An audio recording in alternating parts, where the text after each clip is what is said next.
नमस्कार साथियों, आज हम लोग समायोजन करने का तरीका बहुत इम्पोर्टेंट है। कैसे हम परिस्थितियों में, स्थितियों में, विपरीत परिस्थितियों में कैसे समायोजन करेंगे। दो तरीके होते हैं, एक प्रत्यक्ष रूप से, एक अप्रत्यक्ष रूप से। प्रत्यक्ष रूप से जो समायोजन होता है हमारा, वो हमारे चेतन मन से होता है, जैसे चेतन मन, अचेतन मन, अर्धचेतन मन। इसके बारे में थोड़ा समझ लेते हैं। जब हम किसी चीज़ को पहली बार करते हैं तो अपने चेतन मन से करते हैं। जैसे मान लीजिए कोई बच्चा है तो पहाड़ा याद कर रहा है, तो कैसे याद कर रहा है? अपने चेतन मन से याद कर रहा है। फिर उसके बाद याद हो गया तो कहाँ चला गया? उसके अचेतन मन में चला गया। यानी फिर उसके बाद जब उसको याद करना है, वही पहाड़ा याद किया 2-3 बार और उसके बाद याद होकर के उसकी अचेतन मन में चला गया। फिर उसके बाद भाग लगा रहा है, गुणा लगा रहा है, तो उस पहाड़े का यूज़ करेगा, टेबल का यूज़ करेगा, तो वो अचेतन मन से चेतन मन में आता है। दूसरी चीज़ होती है कि चेतन मन ज़्यादा हावी होता है कि अचेतन मन ज़्यादा हावी होता है। तो आपका अचेतन मन ज़्यादा हावी होता है, जिसको अनकॉन्शियस माइंड कहते हैं। और कॉन्शियस माइंड मतलब चेतन मन। एक होता है अर्धचेतन मन, सेमी कॉन्शियस। इसमें क्या होता है कि आपको याद हुई चीज़ें जैसे आपके अचेतन मन में चली गई, फिर आपको याद नहीं आ रही हैं, तो उसको अर्धचेतन मन कहते हैं। तो 3 चीज़ें हैं जिसको सिगमंड फ्रायड ने दिया था। चेतन मन के बारे में बहुत ज़्यादा इनका विस्तारीकरण था। चेतन की इड, ईगो, सुपर ईगो, इदम, अहम, पराहम की बात इन्होंने की थी। मनोविश्लेषणात्मक सिद्धांत सिगमंड फ्रायड जी का था। तो अब चेतन, अचेतन और अर्धचेतन तीनों की बातें हैं। तो वो कह रहा है कि समायोजन आपको करना है तो आपके मन से ही करना है, आपके चेतन और अचेतन मन से ही करना है।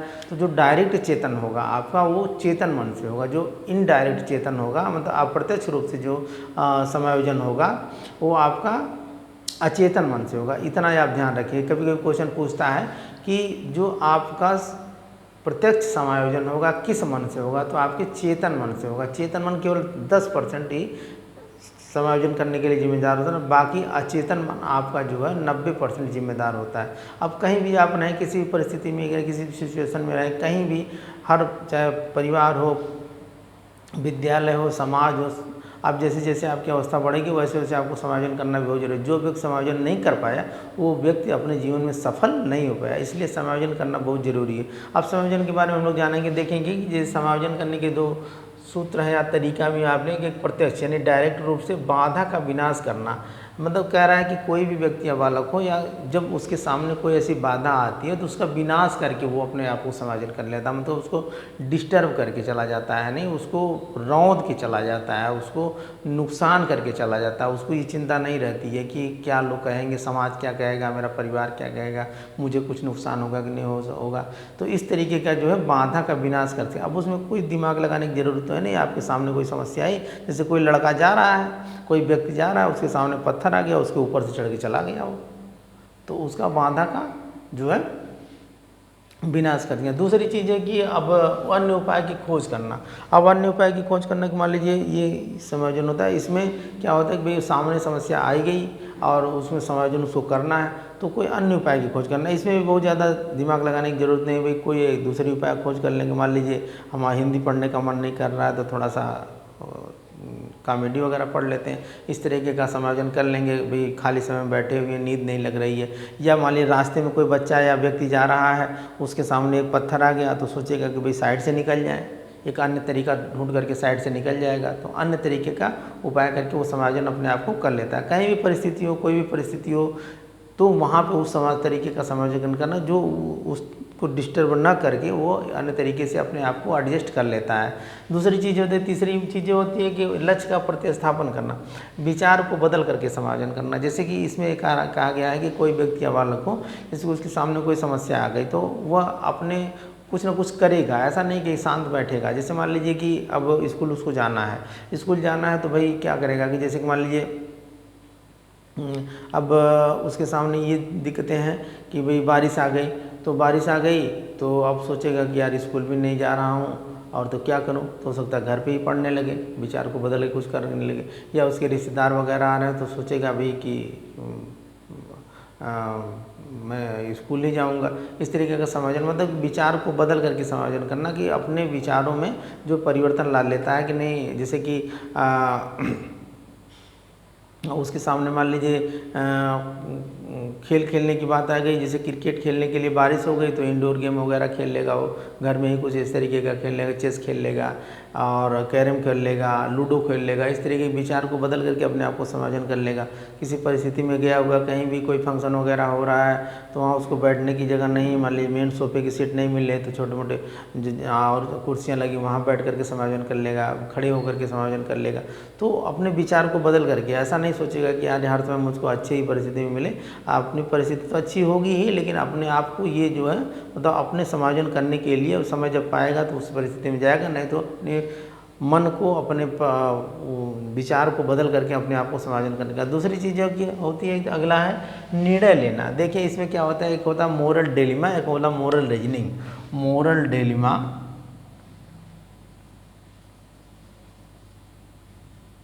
इसको कहते हैं नैतिक दुविधा, एक होता नैतिक दुविधा, एक होता मोरल रीजनिंग।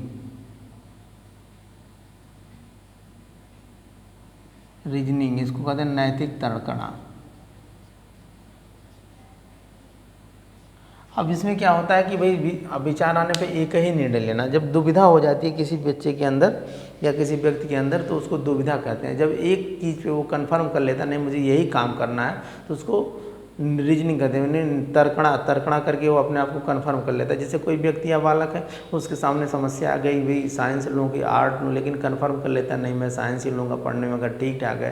कुछ लोगों से गाइड करता है, गाइडेंस काउंसलिंग लेता है अपने गार्जियन से, अपने माँ बाप से या अपने टीचर से, या इसके सामने कोई ऐसी समस्या आ गई कि मैं अब क्या करूं यार, ये काम करूं कि वो काम करूं। जैसे नहीं कहते, कभी कभी ऐसे स्थितियां आ जाती हैं कि लोग लव मैरिज वगैरह कर लेते हैं। आजकल के नई पीढ़ियां देख रहे हैं तो क्या करते हैं भाई, उनके सामने ये समस्या आती है कि माँ कहती है नहीं तुम मुझसे शादी करोगे तुमको मुझे छोड़ना पड़ेगा। वहाँ उसकी प्रेमिका कहती है अगर नहीं शादी करोगे तो मैं मर जाऊँगी। तो उसके अंदर दुविधा आती है, तो वो समझाता बुझाता है, उधर प्रेमिका को भी समझाएगा, इधर माँ बाप को समझाएगा। अगर ये कन्फर्म सिचुएशन आ जाती है कि एक निर्णय ले लेता है, समायोजन कर लेना, उसको एक नैतिक तर्कणा पे आ जाता है, तो उसको समायोजन करने ये जो 4 पॉइंट ये तीसरा था, ये चौथा था, ये तीसरा, ये चौथा, ये 4 पॉइंट जो थी ये आपकी जो थी, ये इसमें आपका कौन सा चेतन मन काम करता है। चेतन मन काम करता है। ये भी क्वेश्चन आएगा, प्रत्यक्ष रूप से आपका चेतन मन। इसमें आपको बहुत ज़्यादा दिमाग लगाने, सोचने समझने की ज़रूरत नहीं पड़ती, आप और आसानी से समायोजन कर लेते हैं। दूसरा आपका अप्रत्यक्ष रूप से होता क्या है कि इसमें आपके जो है याद की हुई चीज़ों के द्वारा आपको समायोजन करना पड़ता है। जो चीज़ें आपने पहले से अपने अनकॉन्शियस माइंड में संभाल के रखी हुई, यानी उस चीज़ के द्वारा आपका समायोजन करना है। उस चीज़ को आपको, जैसे पहला है आपका परिमेयकरण करना, असफलता को छिपा करके उत्तर देना। जिसे कहते हैं ना कि बच्चा गया स्कूल में तो उसके टीचर ने पूछा तुम्हारे क्यों नहीं लिख रहे हो, कहा सर कापी नहीं। क्यों नहीं कापी, मम्मी पापा पैसे नहीं दिए। पेन नहीं है, क्यों नहीं है, मम्मी पापा पैसे नहीं दिए। वहाँ तो बच जाएगा, टीचर नहीं मारेगा या कुछ नहीं डांटेगा, हाँ चलो भाई नहीं है तो कोई बात नहीं। घर पे आया, क्यों नहीं पढ़ रहे हो, सर ने पढ़ाया ही नहीं है। तो अपनी वो असफलता को छिपा करके उत्तर देता है कि नहीं यहाँ नहीं वहाँ नहीं, इस तरीके से बचते अपने को समायोजन कर लेता है। लेकिन ये गलत है, यहाँ थोड़ा उसको दिमाग लगाना पड़ता है कि गलत बोल ना हो। अगर पोल खुल गया तो मेरी और पिटाई होगी, गार्जियन भी पीटेगा, टीचर भी पीटेगा। लेकिन ये जो है परिमेयकरण करना, असफलता को छिपा करके उत्तर देना। दमन करना, बिना जानकारी को किसी विचार को दबा देना। जैसे कहना दमन और समन 2 चीज़ें होती हैं। आप देखेंगे जब किसी व्यक्ति को वह जानकारी या किसी बालक को जानकारी नहीं रहती है, फिर भी वह जो है उसको दबा देता है, अपनी इच्छाओं को दबा करके समायोजन कर लेता है। जैसे कोई व्यक्ति है, उसकी तबीयत खराब है, अब उसके कुछ लक्षण ऐसे मिल रहे हैं कि मान लीजिए उसको बुखार आ रहा है कई दिनों से, तो सोच रहा है यार बुखार की दवा लेते चले हैं, चलो कोई बात नहीं। तो अभी उसको जानकारी नहीं कि टाइफाइड हुआ है, मलेरिया हुआ है या इस तरीके से कोई और गंभीर बीमारी है, लेकिन जानकारी नहीं है, फिर भी वो चीज़ को अवॉइड कर रहा है, समायोजन कर रहा है, यार चलो यार ठीक हो जाएगा, ऐसे ठीक हो जाएगा। तो वहाँ वो समायोजन कर रहा है, तो दमन कर रहा है, अपनी इच्छाओं का दमन कर रहा है। मतलब जानकारी भी नहीं और दमन भी कर रहा है। और समन का मतलब उसको जानकारी है, जाँच करवा लिया डॉक्टर के द्वारा, पैथोलॉजिस्ट के द्वारा, उसके फिर भी वो भरपूर इलाज नहीं कर रहा है, चाहे किसी चीज़ के अभाव में, चाहे जैसे भी परिस्थितियाँ हो उसके सामने, तो समायोजन उस तरीके का समायोजन की मतलब जानकारी होते हुए, जैसे डॉक्टर का काम है कि भाई दवा देना, लेकिन वो जान रहा है कि मेरा काम दवा देना है, टीचर का काम है पढ़ाना, लेकिन वो पढ़ा नहीं रहा है, तो यह इस तरीके का उसको समन कहते हैं।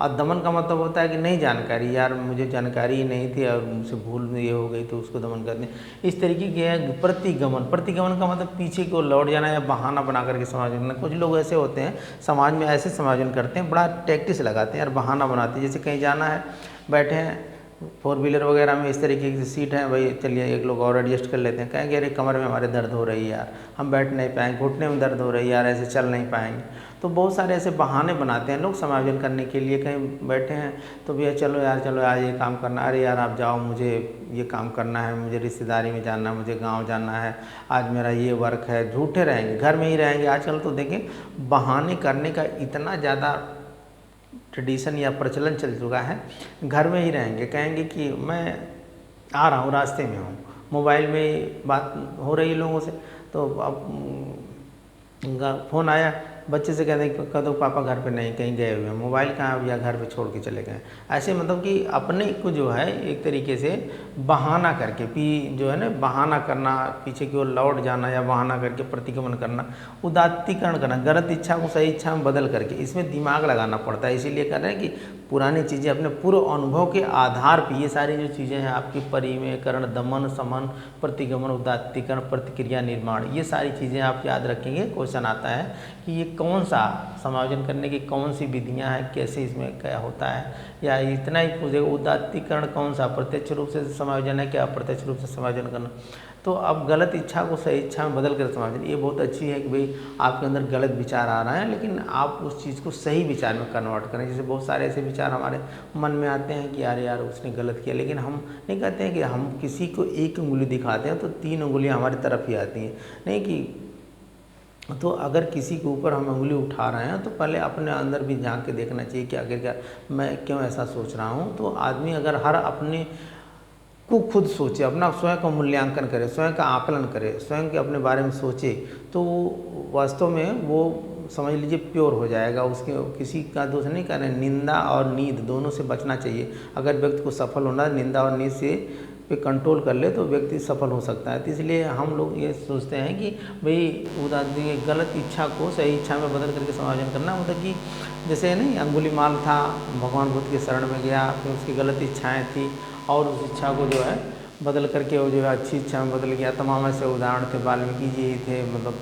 4 साधुओं के सामने आए और फिर उसके बाद उनकी गलत इच्छाएं थी वो बदल गए। बहुत सारे ऐसे मोटिवेशनल स्पीकर वगैरह के माध्यम से बहुत सारे लोगों के मन में परिवर्तन आ जाता है, सद्बुद्धियाँ आ जाती हैं, कुछ ऐसी परिस्थितियाँ आ जाती हैं, तो वो समायोजन अपने आप को कर लेते हैं। यानी जाते जाते लास्ट में यार हमको ज्ञान आ जाता है, अरे यार ऐसे था, मैंने ये सोच रहा था और ये तो ऐसे था, ये बातें ऐसे थी, मैं गलत सोच रहा था अपने भाई के बारे में, अपने माँ के। यानी परिवार में आजकल देखें कि बिना कम्युनिकेशन के, बिना संचार के, बिना संप्रेषण के लोग गलत फहमी में एक दूसरे पे शक कर रहे हैं। परिवार इसलिए भी खराब स्थिति में हो रहा है। पहले जो जॉइंट फैमिली हुआ करती थी उसमें कितना था, एक दूसरे पे विश्वास हुआ करता था, लेकिन आजकल क्या है, बस गलतफहमी है, संदेह है, लोग बात नहीं कर रहे हैं, अपने भाई से भाई के साथ नहीं बैठ रहे हैं, दूसरे के भाई के साथ बैठ रहे हैं, दूसरे के भाई के साथ मिल रहे हैं, दूसरे के भाई के साथ जा रहे हैं, आ रहे हैं, अपने परिवार में समय नहीं दे रहे हैं। बैठ भी रहे हैं तो 10 लोग हैं, 4 लोग हैं, 5 लोग हैं, सभी लोग मोबाइल लेकर के व्यस्त रह रहे हैं। तो ये सारी चीज़ें हैं कि कम से कम बात हो, अब विचारों को जाने, कोई बात हो, किसी के साथ गिला शिकवा हो, कहने से दूर हो जाता है। तो बहुत सारी चीज़ें हैं इस तरीके की। तो दूसरा प्रतिक्रिया निर्माण करना, मन की इच्छा के अनुसार व्यवहार न करना। इन्होंने कहा कि जैसे कोई व्यक्ति है अपनी समायोजन कर रहा है, मन की इच्छा उसकी कुछ और है, कुछ और कर रहा है। वही नहीं कहते हैं कि अब मन में राम बगल में छुरी, हम सोच रहे हैं यार आज हम ये काम करेंगे, लेकिन कर कुछ और रहे हैं, जा किसी और रास्ते पर जा रहे हैं, जाना हमको कहीं और रास्ते और जा रहे हैं। तो इस तरीके का भी कुछ लोग सोचते हैं कि यार जो भी हो रहा सही हो रहा है, कैसे हो रहा, कहाँ हो रहा, कब हो रहा है। तो ये सारी चीज़ें हैं, इसमें आप देख लेंगे। छोटा सा टॉपिक था, अपने आप में इम्पोर्टेंट था। आज के लिए इतना ही, धन्यवाद।